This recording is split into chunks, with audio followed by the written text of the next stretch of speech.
Okay, good evening sa inyo lahat. Today, magko-compute tayo ng mga appliances natin sa bahay. Kung magkano yung babayaran natin monthly sa ating electric bill. Halimbawa, meron kayo guys na 1 horsepower na aircon. Paano natin i-convert yung 1 horsepower into watts? So, click natin to. Basic kay Google, 1 horsepower or 1 mechanical horsepower is equivalent to 745.7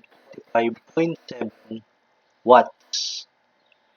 So, gawin lang natin guys is copy natin yan. So, equals 1, i-hardcode natin, 1 multiplied by 745.7. So, i-round off natin to 746. Pag-round off natin siya. Times 746.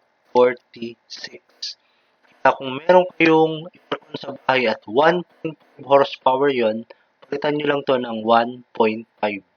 Yung 1. Then, press the enter key. Ito na ngayon yung equivalent na sa watts.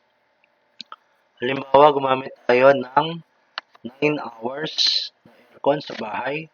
Paano natin kukumputin ngayon yung watts per day? So, equals 746 multiplied by 9 hours. That's the enter key. Ito yung equivalent watts per day niya. Ngayon, paano natin ito i-convert into kilowatt hour? So, para ma-convert natin yan, sa 1 kilowatt hour is equivalent to 1,000 watts. So, para ma-cancel yung watts, gawin lang natin equals 6,714 divided by 1,000 watts. So, equivalent niya is 6.7 kilowatt hour. So, naka-kilowatt hour na tayo ngayon. Naka-convert na siya. Then, paano natin kukumputin ngayon yung monthly? So, equals 6.7 kilowatt hour multiplied by days. Enter. So, 201.42 kilowatt hour.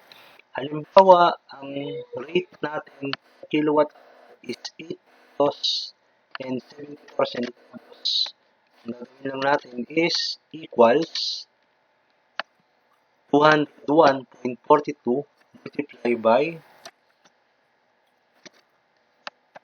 8 kilowatt hour natin.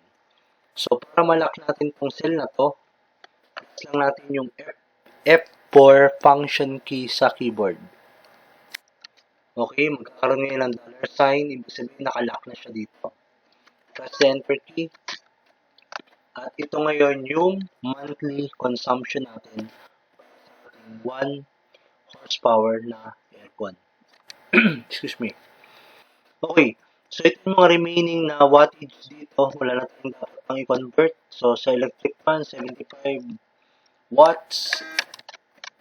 So, sa ref, 350 watts. So, depende yan sa appliances nyo sa bahay.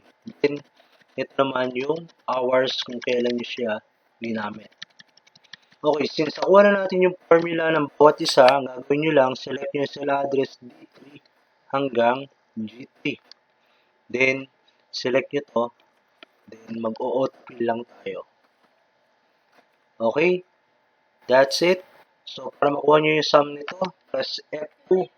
Ayan, sinamak ko lang siya. G3 hanggang G12. So, ganun din dito para makuha ko yung total kilowatt hour.